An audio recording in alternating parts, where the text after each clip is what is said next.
No one at the shooting range knew the quiet woman in faded jeans could drop a target a mile away until the sheriff slapped cold handcuffs on her wrists. At dawn, as heavy Maine fog curled around the wooden target stands, Frank Dalton sipped his steaming coffee inside the safety booth. After 22 years in the Navy and another decade running the Bayside civilian range, he thought he could read anyone. Hunters came in with their camo jackets and deer calls. Competitive shooters hauled sleek cases plastered in sponsor stickers. Weekend hobbyists swaggered with tactical gear they barely knew how to use. But today was different.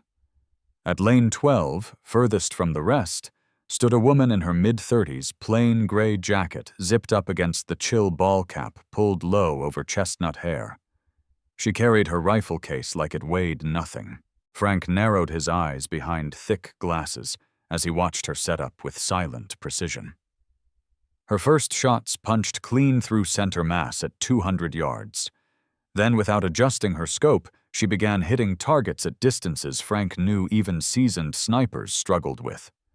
Her breathing was textbook 4-count inhale, calm hold, exhale, fire. As other shooters muttered under their breath, one man approached Frank nervously. "That woman down there, something ain't right. She's got no ID badge, and she's making impossible shots." 20 minutes later, 2 county deputies appeared, hands hovering near their holsters. They approached cautiously. "Ma'am, we're gonna need to see some identification and your permit for that rifle." She turned her voice low and steady. "I don't have those with me." And when they handcuffed her without resistance, Frank realized he wasn't just watching a shooter today. He was watching a ghost from a world most Americans never see. The deputies led her to the squad car with quiet urgency, their radios crackling in the early morning mist. She didn't resist, didn't plead, didn't even ask where they were taking her. Frank Dalton watched from his booth, fingers wrapped tight around his coffee cup, feeling an old familiar chill creep down his spine, the same chill he'd felt decades ago in Afghanistan, when a convoy rolled into base with a flag-draped casket. As the cruiser pulled away, he couldn't shake the look in her eyes. They hadn't been wide with fear or darting with guilt. They were scanning, reading the tree line, the road, the horizon, calculating exits and threats, with the calm efficiency of someone who had been trained to survive far worse than a routine arrest. At the sheriff's station in Bayside Harbor, she sat silently through processing. Her clothes were civilian simple, but her posture was unmistakable. Shoulders back, spine straight, chin level. When the booking officer asked for her name, address, or phone number, she met his gaze with those same steady eyes and said nothing. No wallet, no ID, just a plain black key card with no markings and a small notebook filled with what looked like random coordinates. Detective Samuel Wells, a veteran investigator with salt and pepper hair and a reputation for reading suspects like open books, stepped into the room and studied her through the glass. He tried his usual tactics, casual conversation, implied threats of federal prison, soft empathy about wanting to help. She answered every approach the same way with silence that was neither defiant nor frightened. It was disciplined. When left alone in her cell, she moved with subtle precision, checking camera placements, guard rotations, blind spots. She wasn't desperate to escape. She was simply gathering data. Detective Wells walked back to his office, rubbing his temples. "Who the hell are you, lady?" he muttered. Meanwhile, back at the shooting range, Frank locked up early and drove home under a sky turning gold with sunrise, haunted by the certainty that tomorrow the story of the woman in lane 12 was about to explode into something far bigger than anyone in Bayside could imagine. The next morning, the small Bayside Harbor courthouse buzzed with routine chatter as public defenders shuffled paperwork and tired officers leaned against wood-paneled walls waiting for arraignments. No one expected anything unusual. That is, until she walked in clad in an orange jumpsuit, wrists cuffed in front, escorted by 2 deputies. Her hair was still tucked beneath the same faded ball cap, though this time her eyes stayed focused dead ahead, unblinking. Detective Samuel Wells sat in the front row, arms crossed over his chest, eyes narrowing with curiosity. Something gnawed at him. She didn't fit any profile he knew. Not a hardened criminal, not an unstable loner, and certainly not some reckless gun owner playing weekend sniper games.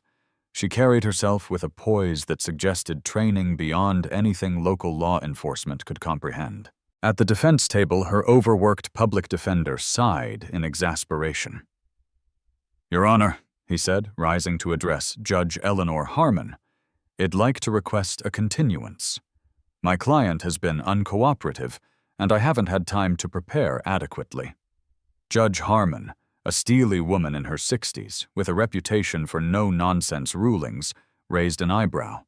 Before she could respond, a man in a dark blue suit stood abruptly in the gallery. "Your Honor, Special Agent Martin Thomas, Homeland Security.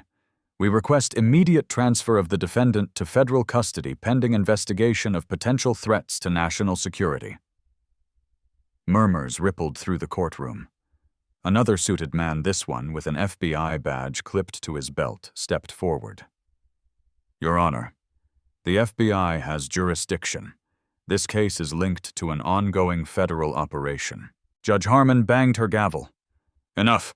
We will proceed with arraignment, then consider jurisdictional arguments."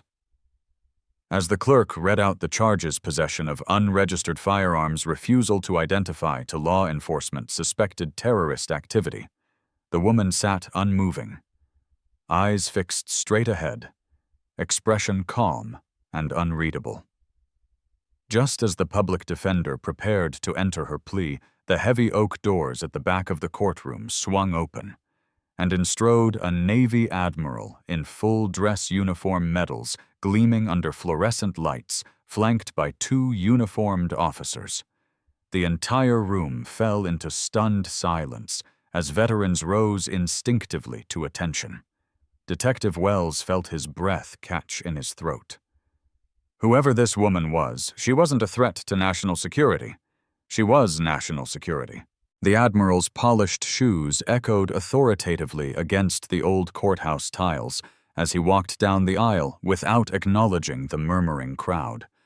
His posture was ramrod straight, shoulders broad under the weight of decades of command. Every military veteran in the room instinctively stood taller, and even Judge Harmon, seasoned and unflappable, adjusted her posture with subtle respect. The Admiral handed a sealed document to the bailiff, who delivered it to the judge with trembling hands. As Judge Harmon broke the wax seal and read the papers inside, the room seemed to hold its breath. Her stern face shifted from irritation to surprise, then to a grave understanding that sent a ripple of tension down every spine in the gallery.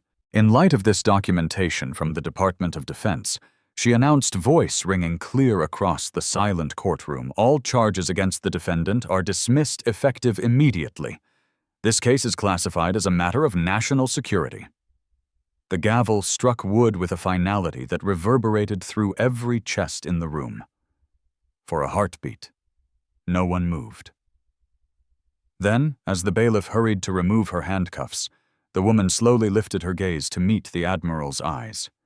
For the first time, her voice rang out low, controlled, carrying an authority that silenced even the skeptical FBI agent. "Sir, I apologize for the inconvenience." The Admiral gave a slight nod, his lined face softening with paternal pride. "On the contrary, Commander Hayes," he replied, his voice booming with restrained emotion, "the Navy apologizes to you." At the word commander, every military person present snapped to perfect attention, the respect in their rigid stances palpable. Detective Wells exhaled sharply, realization crashing over him like a cold wave. She wasn't some radical or rogue gun enthusiast. She was Commander Alexandra Hayes, an elite operator so deeply embedded in classified missions that her existence itself was a secret.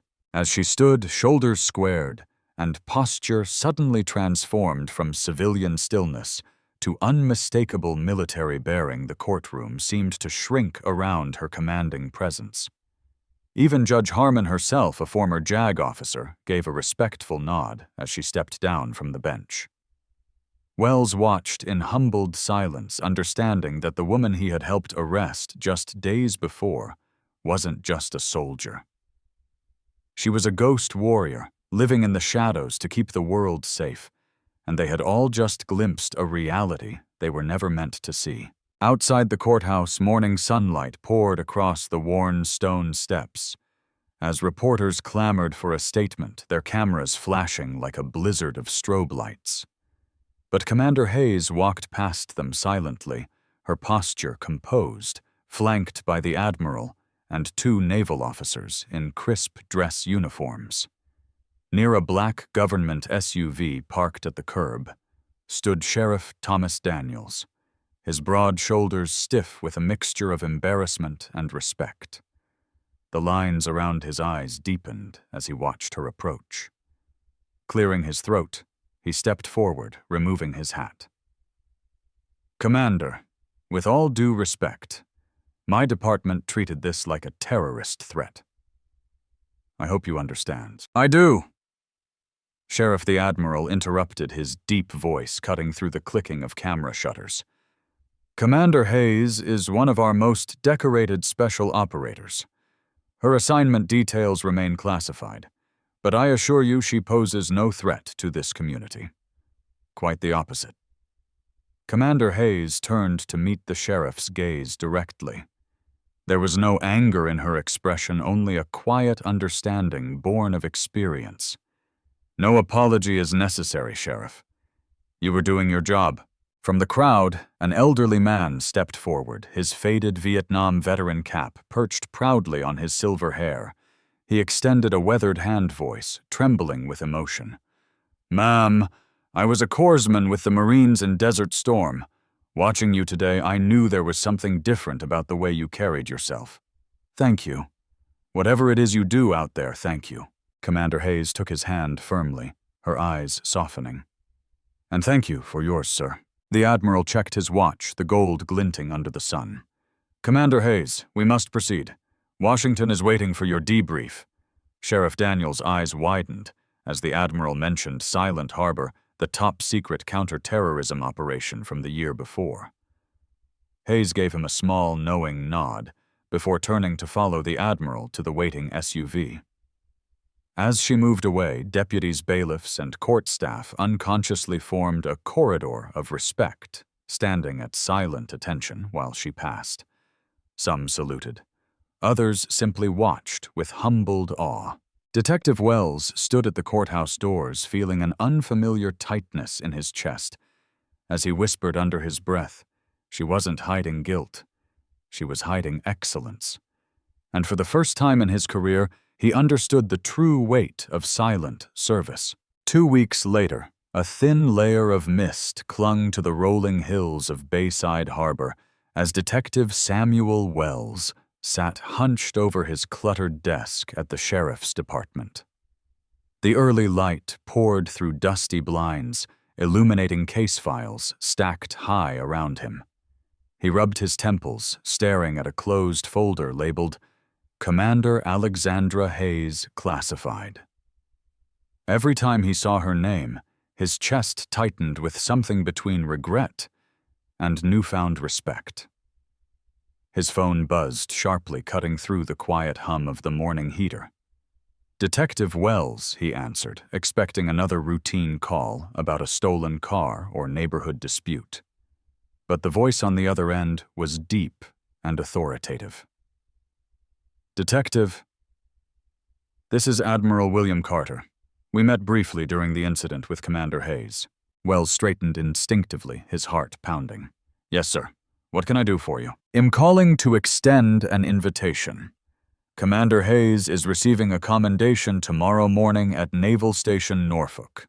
Given your involvement, she thought you might want to attend." Wells blinked, stunned. "I'd be honored, sir. But I arrested her. A pause hummed on the line before the Admiral replied, his voice softening with quiet wisdom. Detective, sometimes the people who challenge us most teach us our most valuable lessons. The next morning, Wells drove through pre-dawn darkness along the coastal highway, crossing onto the vast naval base as military police checked his credentials. The ceremony was held in a small auditorium, its seats filled with sharply dressed officers and plainclothes intelligence personnel who radiated quiet authority. Wells sat in the back, feeling out of place in his tan sheriff's department suit. On stage, Commander Hayes stood at attention, dressed in her formal Navy uniform, adorned with rows of ribbons and a sealed trident glinting under bright lights. Admiral Carter spoke to the silent room. Today we commend Commander Alexandra Hayes for her exemplary service during Operation Silent Harbor. For security reasons, her actions will remain classified. But know this, she prevented a catastrophic attack on 3 East Coast ports, saving thousands of lives. Wells swallowed hard as the auditorium erupted in applause. As Commander Hayes accepted her medal, she turned her eyes to the back row and found him. She gave the smallest nod of gratitude, a nod that spoke of forgiveness, respect, and the unbreakable code of silent warriors who walk among us unnoticed, keeping the world safe from dangers most will never know. After the ceremony, as officers mingled quietly in the carpeted hall, exchanging handshakes and subdued congratulations, Detective Samuel Wells stood alone near a display of historic Navy photographs.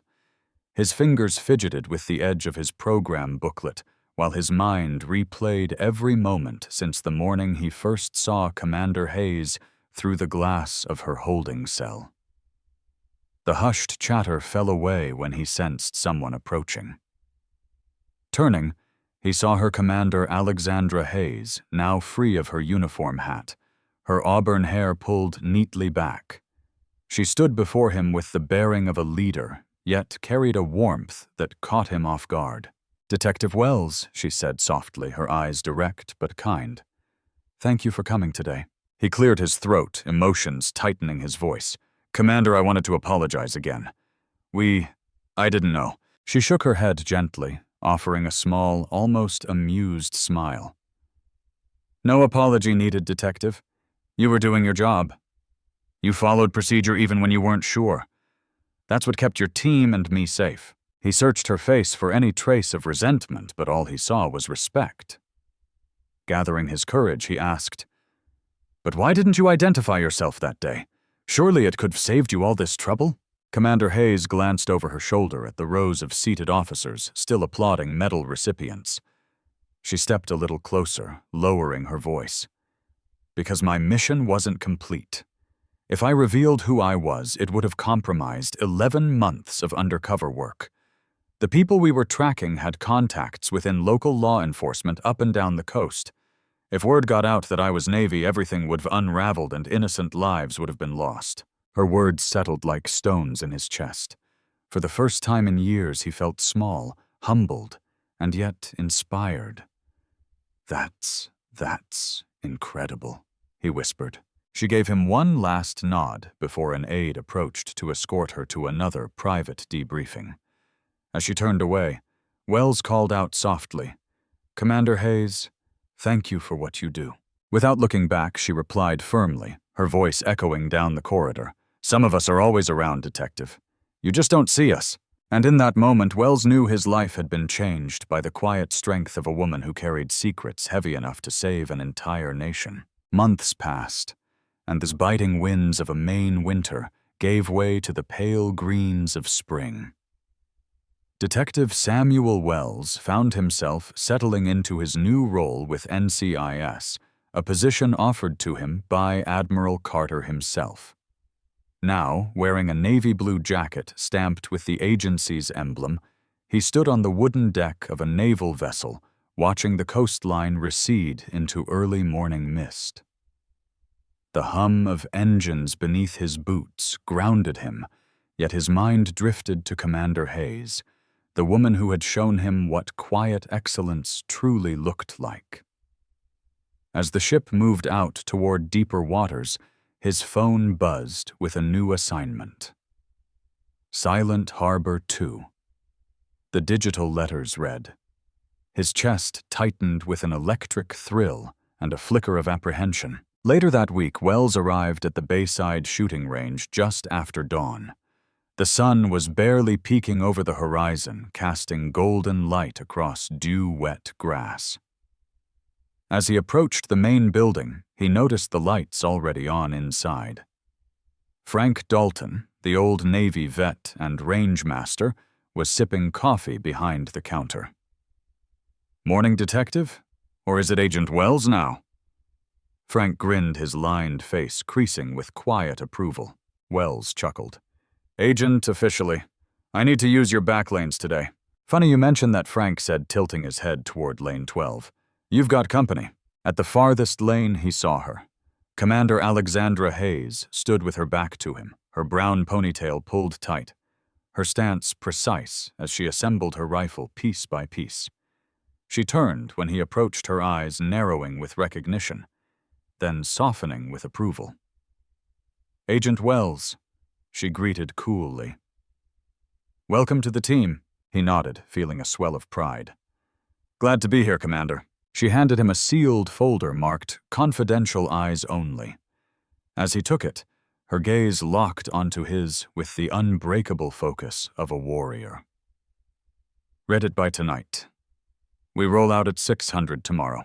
As she turned back to her weapon, Wells felt the weight of the folder in his hands, sensing that this was no ordinary assignment.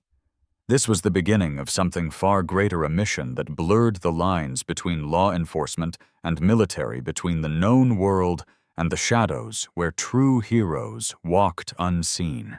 At precisely 600, the next morning, the sky over coastal Maine was a slate-gray canvas streaked with violet dawn as Agent Samuel Wells parked his unmarked government SUV at the Bayside shooting range. The air was sharp with salt and pine, filling his lungs with an invigorating chill as he stepped out, folder tucked beneath his arm. Inside the main building buzzed with a subdued intensity. Unmarked SUVs and vans lined the gravel lot. Tactical equipment cases lay stacked near the rear entrance, and men and women in plain clothes moved with an unspoken synchronicity, each gesture economical, each step silent. This was no training day for weekend warriors. This was a staging ground for something real. Commander Alexandra Hayes stood near the far window, reviewing satellite images projected onto a portable screen. Her presence commanded the room without a word. When Wells entered, she turned her sharp gaze flicking over him before nodding once in acknowledgement. "Agent Wells, glad you're on time. We're deploying in 4 hours." He stepped forward, scanning the array of mission maps pinned to corkboards. Red dots marked suspected locations along the coast, each annotated with Time's security protocols and encrypted code names. "Silent Harbor 2, he said quietly, feeling the familiar tightness of adrenaline coil in his chest. "Same network from last year?" Hayes tilted her head, her expression unreadable. "Worse. Domestic operatives with international ties. They're planning simultaneous strikes on 3 eastern ports. We're here to stop that before it starts." Wells swallowed hard. Gone was the sheriff's detective investigating stolen trucks and local assaults. Now he was in a world where one missed detail could cost thousands of lives. Commander Hayes placed a hand on his shoulder, her grip firm and grounding. "Your job, Agent, is to bridge the gap between local law enforcement and our unit. Keep them calm, keep them out of our way, and if needed, protect them." He nodded, feeling both the weight and the honor of her trust. As she turned back to her team, barking out final preparations with quiet authority, Wells understood that his life had forever changed. The shadows he once feared were now where he was called to stand beside warriors like Hayes, unseen protectors who carried the quiet burden of a nation's safety on their shoulders. As the sun rose higher over Bayside Harbor, painting the tactical maps in a warm golden glow, Agent Wells stood by the window, watching Commander Hayes coordinate her team with effortless precision.